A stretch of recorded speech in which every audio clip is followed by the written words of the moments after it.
தந்தை மகன் தூயாவின் பெயராலே ஆமென். ஆண்டவர் உங்களோடு இருப்பாராக, உம் ஆன்மாவோடும் இருப்பாராக. இறை இயேசுவில் பிரியமுள்ள சகோதர சகோதரிகளே, இந்த புதிய நாளை தந்த இறைவனுக்கு நாம் நெஞ்சார நன்றியையும் வணக்கத்தையும் வாழ்த்துக்களையும் தெரிவித்துக் கொள்வோம்.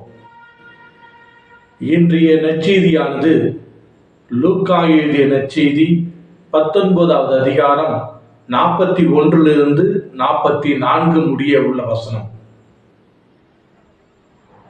இயேசு எருசலேம் நகரை பார்த்து வேதனையோடு அழுகின்றார்.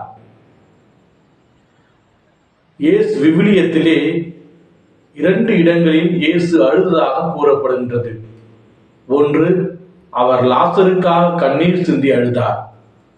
அது ஆனந்தத்தின் அழுகை. ஏனென்றால் அங்கே கடவுளின் மாட்சி வெளிப்பட போகின்றது என்பதற்காக அழுதார். இப்பொழுது இயேசு எருசலேம் நகரை பார்த்து அழுகின்றார். அது விரக்தி, வேதனையின் அழுகை. ஏனென்றால் இங்கு அழிவின் ஆரம்பம். எருசலேம் நகருடைய அழிவு அவர் கண்முன்னே இருக்கின்றது. ஏனென்றால் எருசலேம் பல தவறுகளை செய்துவிட்டது.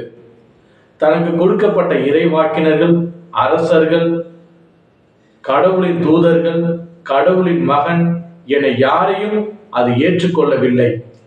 கடவுள் தன்னை தேடி வந்தபோது அதை ஏற்றுக்கொள்ளாமல்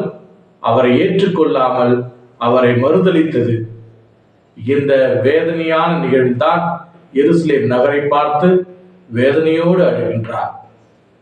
உம் மக்கள் சிதறடிக்கப்படுவார்கள், எதிரிகள் உன்னை சூழ்ந்து கொள்வார்கள், பகைவர்களை உன்னை தாக்குவார்கள், அழிப்பார்கள், காலம் வரும் என்று வேதனையோடு கூறுகின்றார். அன்புமிக்க சகோதர சகோதரிகளே, நாமும் பல நேரங்களிலே இறைவன் நம்மை தேடி வந்தபொழுது நாம் அவருக்கு செவிசாய்க்காமல் இருந்திருக்கின்றோம்.